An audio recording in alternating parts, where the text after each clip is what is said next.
Dictation start होगी 5 second बाद।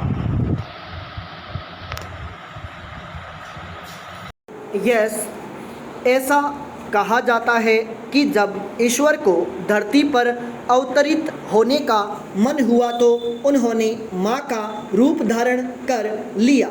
ऐसा माने जाने का कारण भी बिल्कुल स्पष्ट है। दुनिया की कोई भी माँ अपने बच्चों की न केवल जन्मदात्री होती है बल्कि उनके लिए उसका प्रेम अलौकिक एवं ईश्वरीय होता है।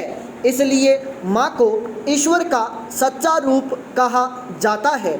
दुनिया में बहुत कम ऐसी माँ हुई हैं जिन्होंने अपने बच्चों के अलावा भी दूसरों को अपनी ममतामयी छाँव प्रदान की। किसी से इस पूरे जगत की एक ऐसी माँ का नाम पूछा जाए जिसने बिना भेदभाव के सबको मातृवत स्नेह प्रदान किया तो प्रत्येक की जुबां पर केवल एक ही नाम आएगा, मदर टेरेसा। जी हाँ, मदर टेरेसा ही एक ऐसा नाम है जिन्होंने अपना संपूर्ण जीवन मानव सेवा हेतु समर्पित कर दिया। मदर टेरेसा का जन्म 27 अगस्त 1910 को एक अल्बानियाई परिवार में उस्कू नामक स्थान में हुआ था जो अब मैसिडोनिया गणराज्य में है। उनके बचपन का नाम एग्नेश था। जब वे मात्र 9 वर्ष की थीं, उनके पिता निकोला बोयाजू का देहांत हो गया। फिर उनकी मां ने उनकी शिक्षा की जिम्मेदारी अपने ऊपर ले ली।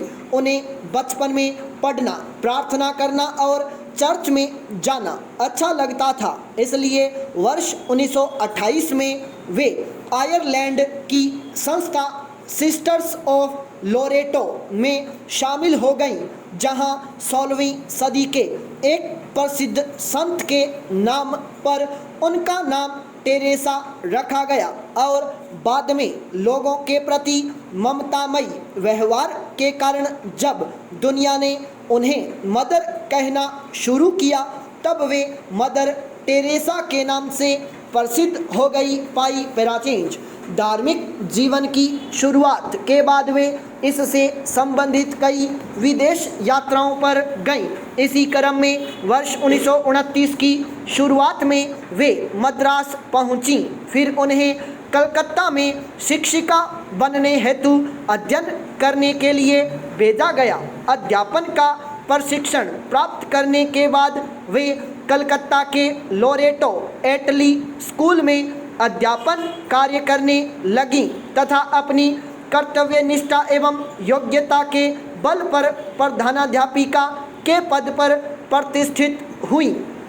प्रारंभ में कलकत्ता में ही उनका निवास क्रिक लेन में था, किंतु बाद में वे सर्कुलर रोड स्थित आवास में रहने लगी।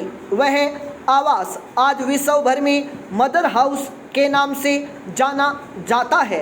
अध्यापन कार्य करते हुए मदर टेरेसा को महसूस हुआ कि वे मानवता की सेवा के लिए इस पृथ्वी पर अवतरित हुई हैं। इसके बाद उन्होंने अपना जीवन मानव सेवा हेतु समर्पित करने का निर्णय लिया। मदर टेरेसा किसी भी गरीब, असहाय एवं लाचार को देखकर उसकी सेवा करने के लिए तत्पर हो जाती थीं तथा आवश्यकता पड़ने पर वे बीमार एवं लाचारों की स्वयं सेवा एवं मदद करने से भी नहीं चूकती थीं। इसलिए उन्होंने बेसहारा लोगों के दुख दूर करने का महान व्रत लिया। बाद में नन के रूप में उन्होंने मानव सेवा की शुरुआत की एवं भारत की नागरिकता भी हासिल की। कलकत्ता को उन्होंने अपनी कार्यस्थली के रूप में चुना और निर्धनों एवं बीमार लोगों की सेवा करने के लिए वर्ष 1950 में मिशनरीज ऑफ चैरिटी नामक संस्था की स्थापना की। इसके बाद वर्ष 1952 में कुष्ठ रोगियों, नशीले पदार्थों की लत के शिकार लोगों तथा दीन दुखियों की सेवा के लिए कलकत्ता में काली घाट के पास निर्मल हृदय तथा निर्मला शिशु भवन नामक संस्था बनाई।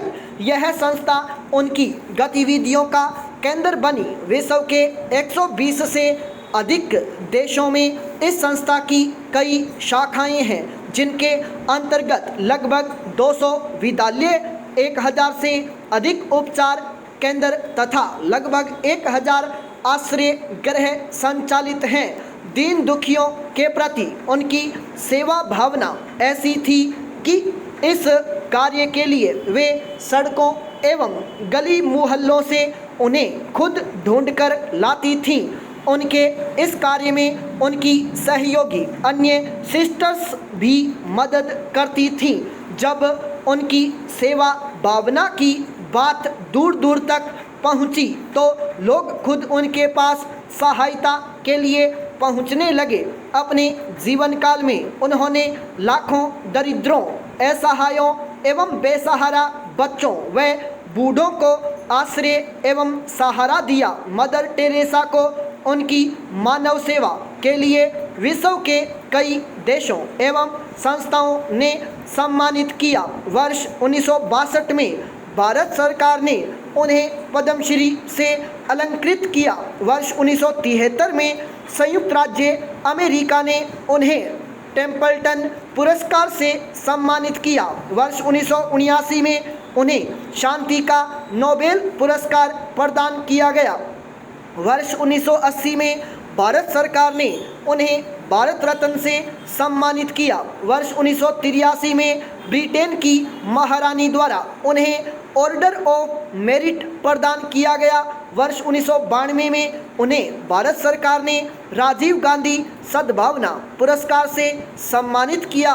वर्ष 1993 में उन्हें यूनेस्को शांति पुरस्कार प्रदान किया गया। वर्ष 1997 में मदर टेरेसा को रेमन मैग्सेसे पुरस्कार प्राप्त हुआ। इन पुरस्कारों के अतिरिक्त भी उन्हें अन्य कई पुरस्कार एवं सम्मान प्राप्त हुए।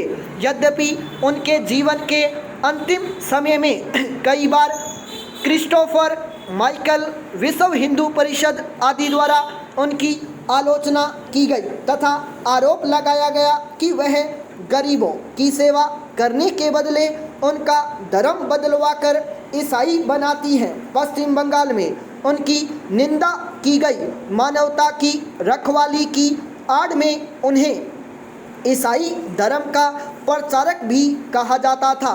उनकी धर्मशालाओं में दी जाने वाली चिकित्सा सुरक्षा के मानकों की आलोचना की गई तथा उस अपारदर्शी प्रकृति के बारे में सवाल उठाई गई जिसमें दान का धन खर्च किया जाता था। किंतु यह सत्य है कि जहां सफलता होती है वहां आलोचना होती ही है। वस्तुतः मदर टेरेसा आलोचनाओं से परे थीं। वर्ष 1983 में 73 वर्ष की आयु में मदर टेरेसा रोम में पोप जॉन पॉल द्वितीय से मिलने गई। उन्हें वहीं पहला हृदयाघात आया। वर्ष 1989 में दूसरा हृदयाघात आया। 5 सितंबर 1997 को 87 वर्ष की अवस्था में उनकी कलकत्ता में मृत्यु हो गई। आज वे हमारे बीच नहीं है, किंतु उनके द्वारा स्थापित संस्थाओं में आज भी उनके ममतामयी स्नेह को महसूस किया जा सकता है। वहाँ होते हुए ऐसा लगता है मानो मदर हमें छोड़कर गई नहीं है, बल्कि अपनी संस्थाओं और अनुयायियों के रूप में हम सबके साथ हैं। पाई पेराचेंज उनकी उपलब्धियों को देखते हुए दिसंबर 2002 में पोप जॉन पॉल द्वितीय ने उन्हें अन्य घोषित करने की स्वीकृति दी तथा 19 अक्टूबर 2003 को रोम में संपन्न एक समारोह में उन्हें अन्य धन्य घोषित किया गया। उन्होंने पूरी निष्ठा से न केवल बेसहारा लोगों की निस्वार्थ सेवा की, बल्कि विश्व शांति के लिए भी सदा प्रयत्नशील रहीं। उनका संपूर्ण जीवन मानव सेवा में बीता। वे स्वभाव से ही अत्यंत स्नेहमयी, ममतामयी एवं करुणामयी थीं। वह ऐसी शख्सियत थीं जिनका जन्म लाखों करोड़ों वर्षों में एक बार होता है। स्टॉप।